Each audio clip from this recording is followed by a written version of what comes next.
It's been a little while, and I must admit I've wanted to make this episode for quite a long time, to be honest. The trauma-informed approach to exercise, even the title, I wasn't sure what to call it. Probably the reason for the delay is I felt I want to get it right. I want to make sure it's good enough. I want to make sure that the messages are clear. And I've realised perhaps some of that perfectionism is perhaps some of my own trauma response that I need to let go of and say, you know what, let's get this conversation out there. It's already out there, but it's getting louder. It needs to be even louder. And so hopefully today's episode, whether you are an exercise professional who is wanting to understand more about trauma and how that might impact your clients, or whether you're someone who's been through trauma, PTSD, and want to know all about how exercise might be able to help you and perhaps understand some of your triggers, then today's episode is for you. I just want to start this episode with a kind of a trigger warning. I don't want to be parenting people or telling you to avoid things, but having been through trauma myself, I understand that it can be re-triggering sometimes, even to listen to things like this. So if you're someone who has experienced or is experiencing trauma at the moment, just to make you aware that this episode may be triggering, and also to highlight that this is not a therapeutic intervention. The episode is referring to the impact of having experienced trauma and how that may affect people's abilities to engage with exercise and fitness programs. So as always, please do speak to a healthcare professional. Use the NHS website, the Mind website, or a trained qualified therapist or psychologist where you're talking about the therapeutic side of trauma.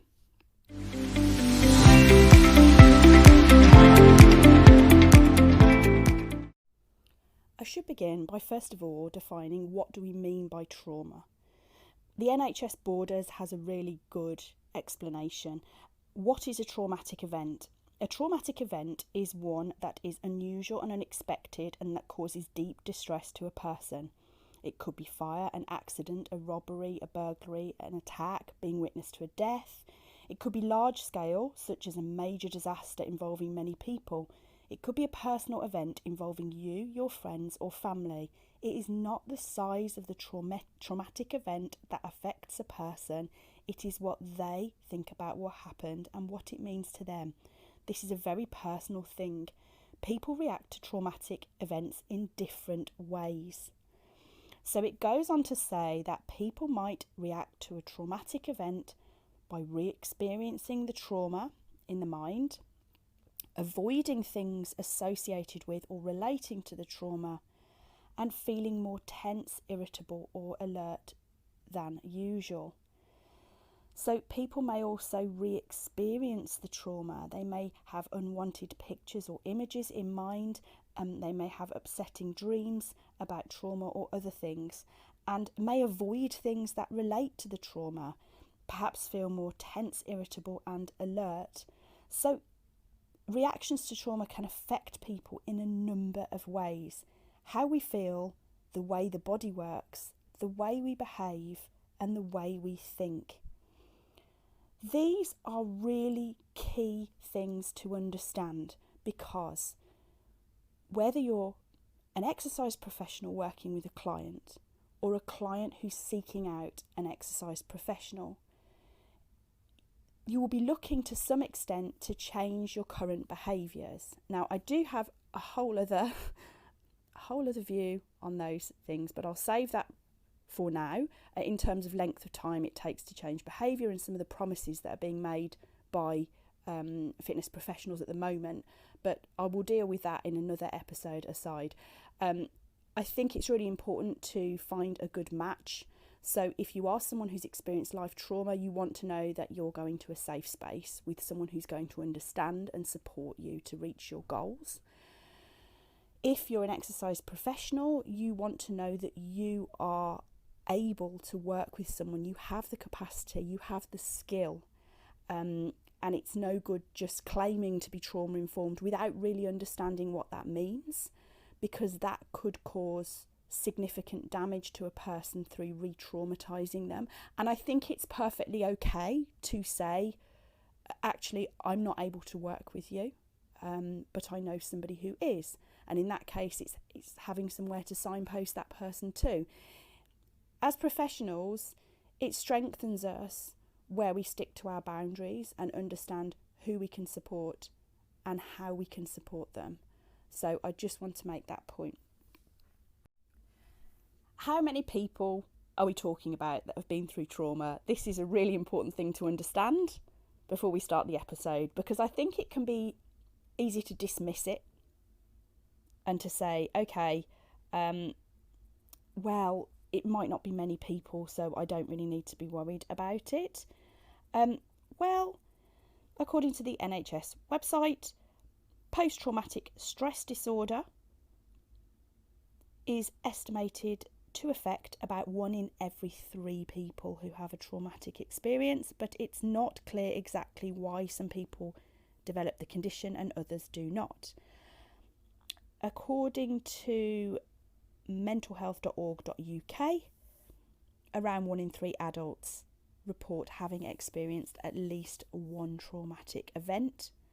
So you can see it's not a small number that we're talking about, and that's really important to keep that in mind in not just listening to this episode, not just in our day-to-day interactions with others, but also in everything that we're doing and the way we're interacting with people. Trauma is a huge thing, and it's a really massively unaddressed issue within society, but of course there is help available.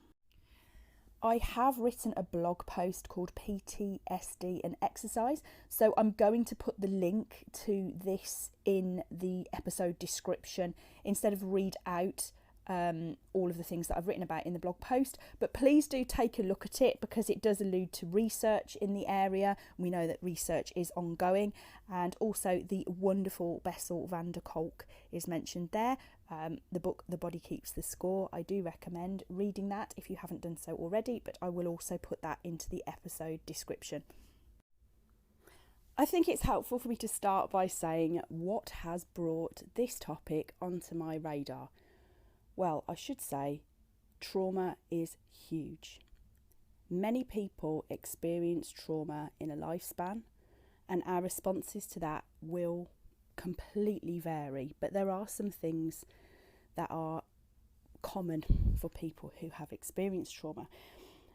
Partly the interest has come from my own life experience. I have experienced a few traumas throughout my lifespan, and also from my career. As you may know or may not know, I have had the privilege of being able to work in lots of different sectors as my career has evolved over the years. But during the course of that time, I have encountered lots of people of all ages who have experienced trauma. So whether that was in my capacity as an NHS breastfeeding peer supporter, where I was meeting brand new mums, sometimes on the actual hospital ward, some of these women had been through intense birth trauma. So that's a whole topic, perhaps in addition to life trauma, and perhaps the birth trauma then reignites something from the past as well. So it's really complex. Then working in education with young people, I was teaching maths to young people, social, emotional, mental health students, who many of whom have had several adverse childhood experiences and have been through significant traumas. And of course, it's not simplistic. We can't be simplistic and say, well, they're not behaving well, for example, or they're not engaging. It's always looking at the reasons. What's happened to somebody before that point, and trying to understand and unpick that. And then in the last 5 years, I have worked in a support capacity with females who've been through significant life trauma.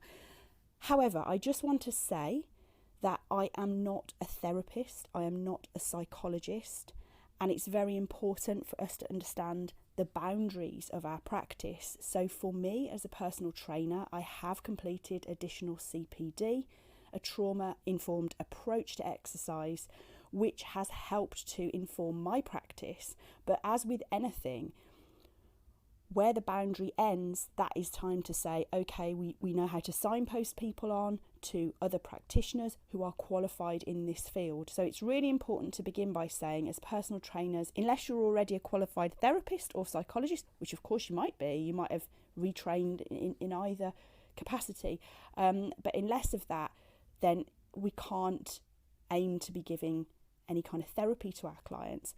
And of course we do, as personal trainers, frequently, or as a client, you may disclose to your personal trainer some difficult things that are going on in your life, and that is part of the nature of the profession that we're in. We do get people telling us things, and we're here to listen and understand, but it's also really important that we are able to understand where we finish and where someone else's profession begins, and to signpost people on.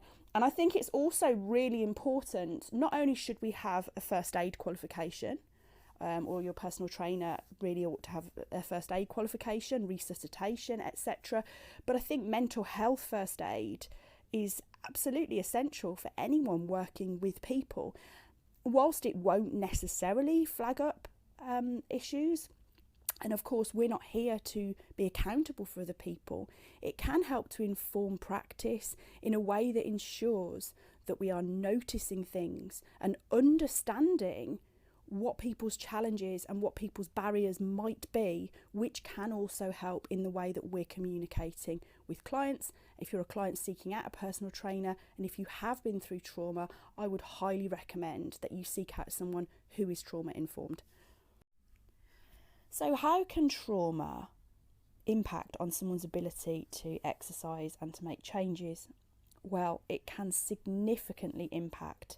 So, for example, someone might have physical symptoms which lead to chronic pain, fatigue, sleep disturbances, making it difficult to find the energy and motivation to even begin to think about exercising or even think about making changes.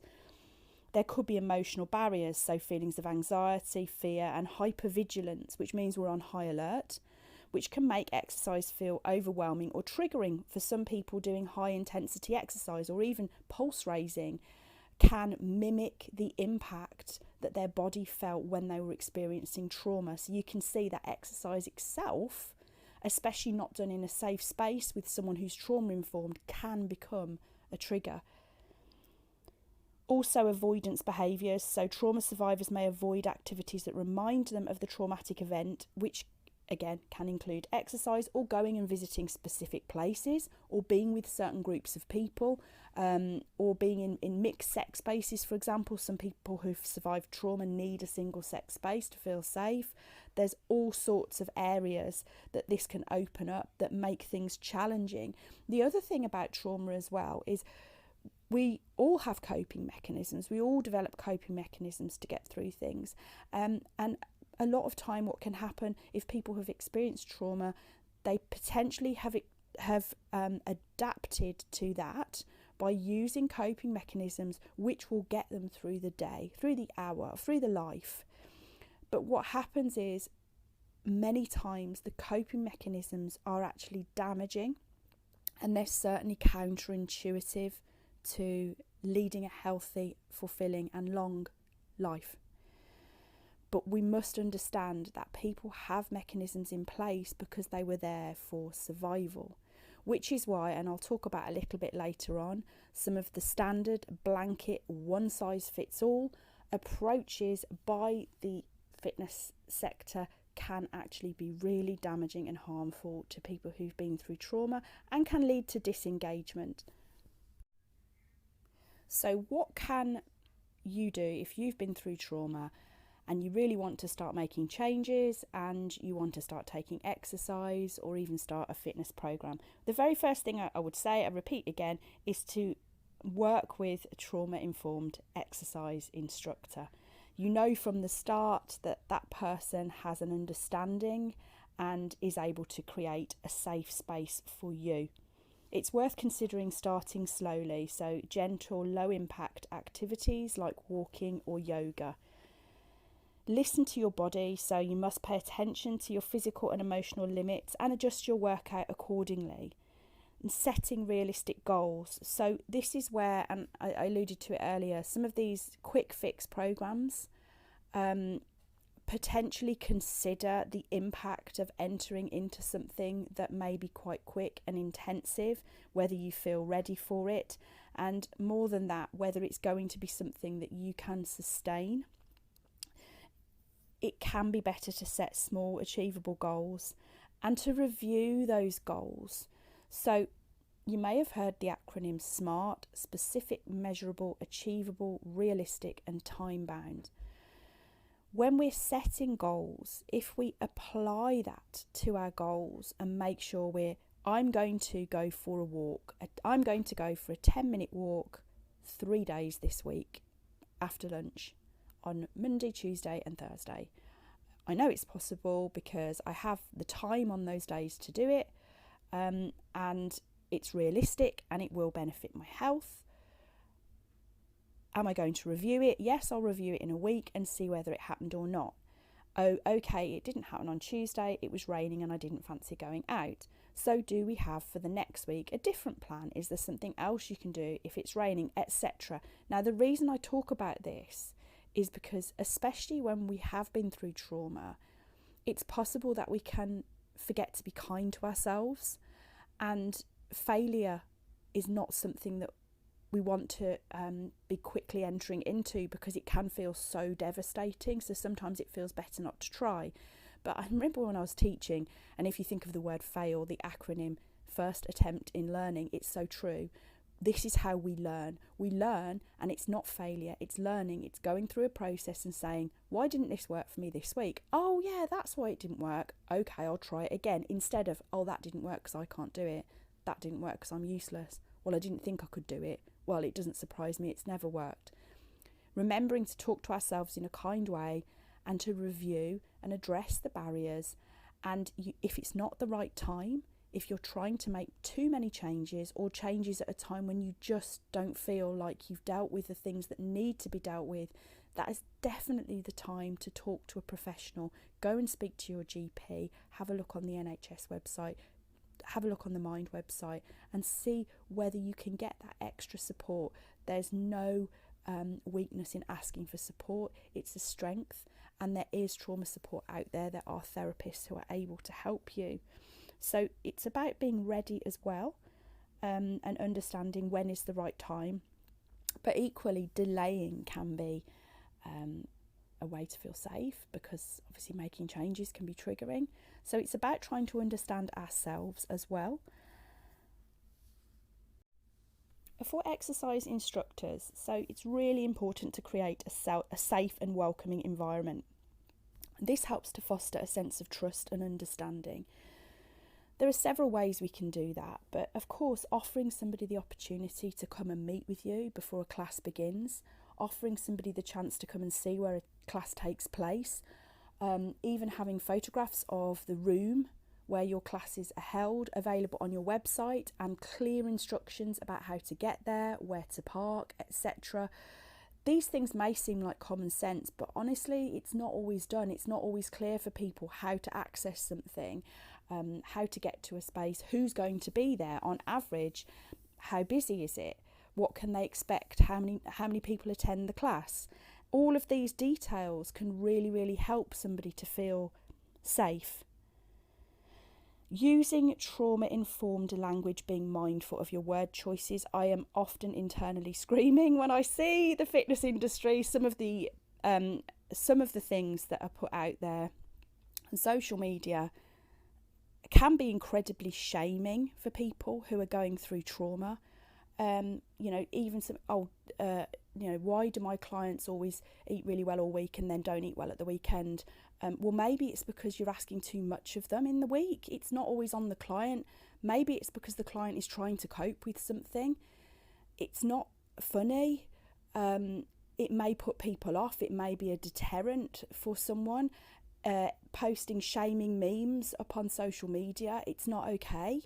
And actually it doesn't help with accountability, it just shames people, particularly people who've been through trauma. Remember, for someone in that position, if they are using a certain thing as a coping mechanism, so perhaps maybe that might be that they've turned to binge eating, or perhaps alcohol, or perhaps cigarettes, etc.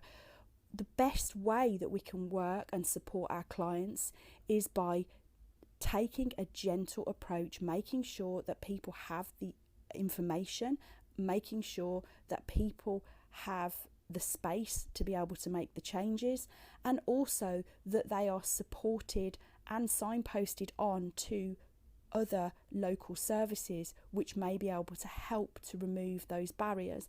But I do see also a lot progress, not perfection. I think I shared the quote many months ago because it really appealed in terms of the way that I work with people, and yet at the same time demanding some kind of perfection from people as a trainer. That, look, we have to remember, for some people small steps are indeed small steps, and that's one reason I'm not a big advocate, I'm not an advocate at all of the rapid weight loss programs, drop 2 dress sizes before Christmas, because what you're asking people to do and engage in order to achieve that, it's not trauma informed by the very nature of the overhaul that it's asking. Offering modifications, so providing options for individuals with different physical and emotional needs. I mean, obviously exercise professionals should always offer modifications to exercises anyway, because people in the class will be of different abilities, but it's also understanding, especially where somebody has physical challenges. And on that note as well, if we have someone who's got a mobility challenge, is the class accessible by lift? Have they got very far to walk? Is there a different route that someone can take? Will the centre allow a fire escape to be open for that person to come through? I have had this with venues that I've worked at. I know it's possible, which is why I'm saying it. Be patient and understanding. Recognise that healing takes time and progress may be uneven. Also, if somebody comes into the class and they have chosen to put their mat or stand by the door, don't move them. If people have to move over and make space, then, ask who's happy to move over and make space. We've got some more people coming in. If you're happy to move over from where you're positioned, etc., because sometimes people need to position themselves. If they've been through trauma, they need to be near an escape. They might need to be facing a window. They might have chosen that specific place in the room. And it's not just trauma that has an impact on that. There's all sorts of things that can determine why somebody might choose, for example, to have the same position each time they come into the class. Take notice of that and be aware of it. The other thing is, I have experienced this, I've seen it happen live in classes, where trainers will make jokes at the expense of the people in the class. So that's kind of quite shaming humour. It doesn't seem to ever get bantered back to the trainer, or if it does, they can't always deal with it coming back at them. But I won't name it, but it wasn't in the area we live in now. I used to go to a brilliant circuit class. It was really challenging. I used to go twice a week when I was doing obstacle course mud runs. And the trainer who took the class would... there was what you could label banter, but I happened to notice that it wasn't both ways. The trainer didn't seem to like it when, if it's blokes or whatever, would give it back, and it was just. I remember one time I went to the class and actually I'd forgotten to change into my trainers that I usually wear for the class. I got like some old canvas shoes on because I'd actually been running around getting my kids dinner, trying to take them out trick-or-treating, which we used to do around our old estate. And I had so many things that happened in that time before getting to that class. It was like an infinite list of the fact that I was at the class was actually quite a miracle that I showed up that evening. And so the trainer's response to that was, as we were running around, was to kind of make fun of what I'd got on my feet. I mean, I'm not that much of an ego. I did sort of laugh at it, but at the same time I thought, hang on, if that was someone who's really conscious, and someone who might be put off from other people. I mean, the whole class didn't laugh. It wasn't that bad, but personally, the way I viewed that trainer at that moment in time, and I have had quite a lot of therapy, I just want to say, was, to me, the problem belonged with the trainer.